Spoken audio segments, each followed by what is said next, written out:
911 operators. What's a call you'll never forget? There was one call that at first seemed kind of silly, but turned out to be something really serious. 911, what's your location? 121 Main Street.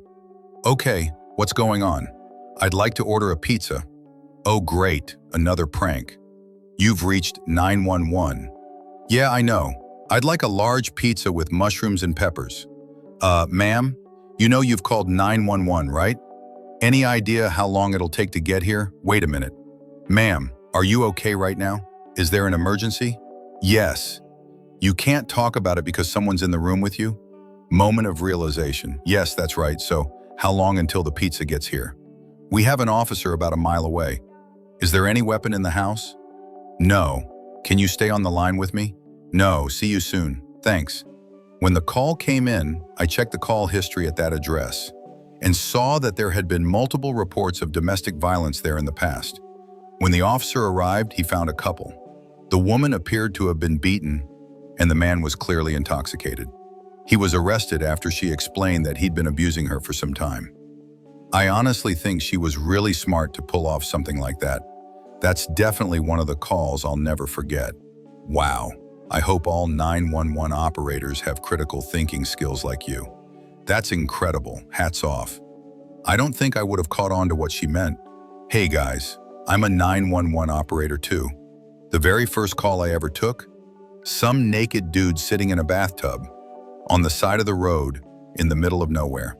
That was in Western Tennessee, since everyone seems curious. The most unforgettable call I ever had? I was helping a deaf father deliver his deaf wife's baby remotely. Someone had broken into their home, tied them both to chairs. When the intruders saw that the woman was going into labor, they panicked and ran. It took the father several hours to free himself and call for help. While I was guiding him through the birth, I also got descriptions of the suspects and sent them out to nearby departments. They caught the guys on the north side of the city while I was still on the call. The baby was born completely healthy. Wait a sec. Did I miss something?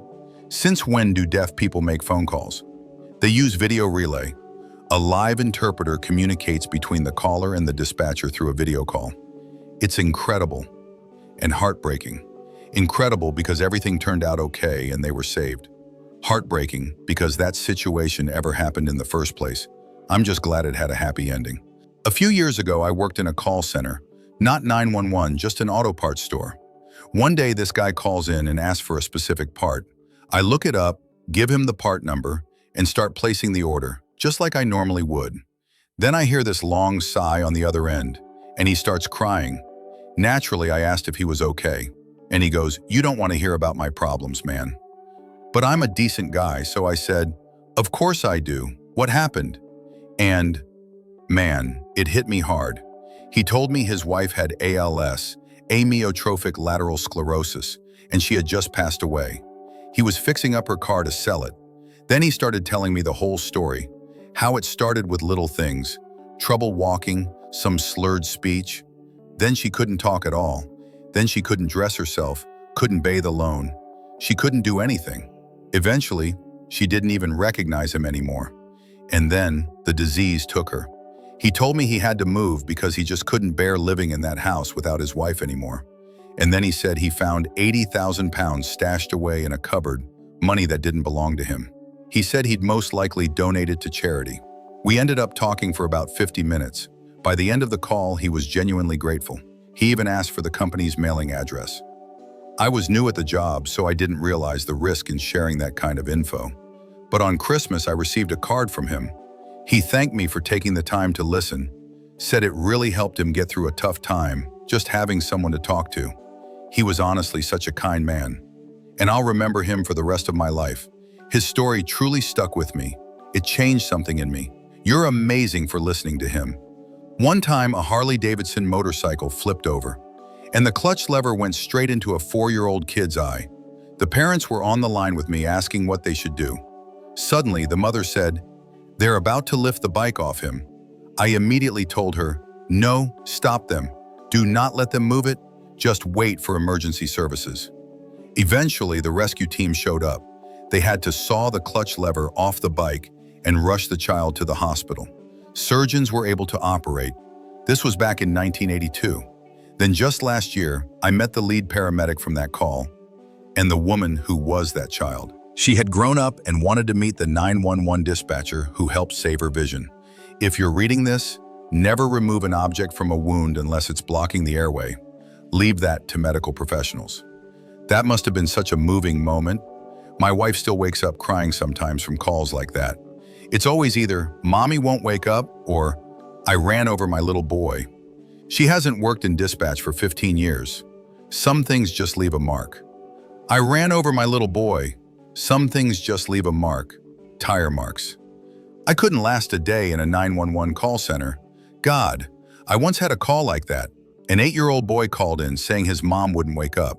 He didn't know if she was breathing or not, so I started walking him through how to check.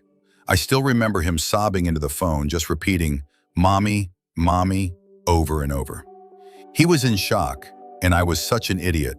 I kept him in that room, making him stay near her. I should have gotten him out. He didn't need to see that. I take calls for the police department. Here's one I can share. "Sorry, the reason we can't talk about many real stories is confidentiality. But just yesterday, a super old and incredibly proud German-Canadian man called the non-emergency number. For 5 whole minutes straight, he rambled about how he came to Canada on a boat with windows before World War II.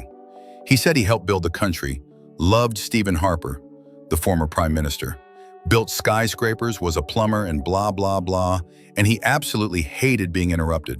So I just muted my mic and sat there, absolutely losing it laughing. When I finally decided to hang up on him, he finished by singing, "God bless Canada, I love you all, I love this place." I was a 911 dispatcher for a few years. One of the most unforgettable calls I ever got. It was past midnight and a thunderstorm was raging outside. This frantic woman called, absolutely hysterical. She was speaking so incoherently, I couldn't make out a word. All I could do was keep saying, "Ma'am, please calm down. I can't understand you. Ma'am, breathe." This went on forever. We already had officers en route. Clearly something terrible was happening. And then finally she said something about her sister being there. So I asked, "How old is your sister?" 1. I immediately knew something was off. "How old are you?" 5. It was a 5-year-old boy, pretending to be an adult, trying to save his baby sister. So yeah, I accidentally spent the whole call calling that little boy ma'am. Oops. Turns out the thunderstorm had woken him up and his parents had disappeared. They'd stepped out to move their cars under cover in case of hail. The poor kid was just really scared. Our officers showed up anyway and had a chat with the parents about why it's not okay to leave sleeping kids alone in the house. Thankfully, everyone was safe and unharmed. It wasn't the darkest call I've ever had, but I'll never forget it. Poor little ma'am. Ha ha ha ha, awesome story. I didn't work for 911, but I was a supervisor at an AT&T call center. One day, while remotely monitoring calls for quality assurance, I came across a call that had been escalated to a Tier 2 specialist for urgent help. On the other end of the line was a woman, absolutely hysterical, crying, screaming, saying her husband was trying to kill her. Now, protocol says we're supposed to trace the call to the local carrier and notify the police in that jurisdiction. We tried, but we couldn't get in touch with the local sheriff's office. I know, it's insane. But technically, we weren't a real emergency service and our systems didn't have that kind of direct functionality. So what we could do was serve as a kind of relay between the woman in danger and the authorities. By this point, I had left my office and was sitting next to the Tier 2 rep. Let's call her April because that's actually her name. She was holding it together at first, but it was all going downhill fast. I was listening to the call along with April, while trying to communicate updates to the police. We heard the woman scream, "He's going for the axe." We said, "Ma'am, where are you right now?" She replied, "I've locked myself in the bathroom, please hurry." We told her, "The police are en route. They said they're about 5 minutes away." Then we heard loud banging. Her husband was literally trying to chop down the door. April froze when the woman started shrieking again. She took off her headset and just walked away to the restroom, whispering, I can't do this anymore." So I picked up the headset, tried to calm the woman down. "Ma'am, the police are right outside your house. Where is your husband now?" "He's at the bathroom door," she sobbed. "He's right outside." The sound of the axe got louder, faster. She screamed, just completely losing it, crying, panicking. Then suddenly, "This is the police! Drop the axe! This is the police! Drop the damn axe! Bang, bang, bang, bang!" Then, silence. The officers told me to ask the woman to open the bathroom door.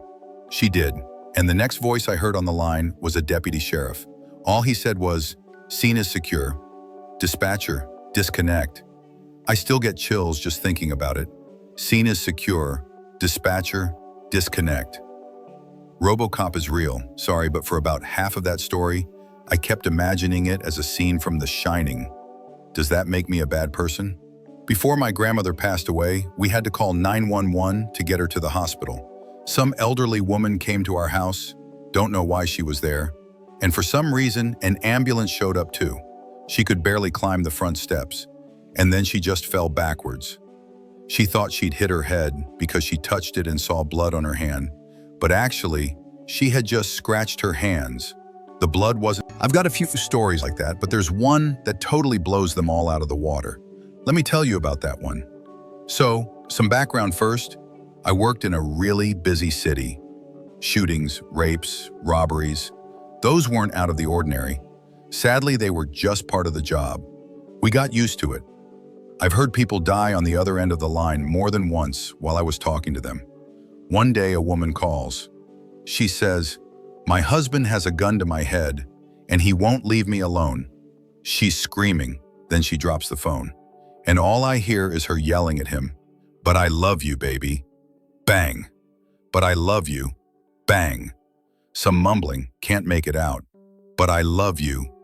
Bang. At that moment, I stand up and scream into my tiny mic. "Stop telling him you love him." Everyone in the room turns and looks at me like I've got 5 heads, but I was deep in it, in that call. Turns out the guy had found another man hiding in her closet. The other guy made it out. She didn't. Thanks so much for watching. If you work in a similar field, feel free to share your stories in the comments. See you soon.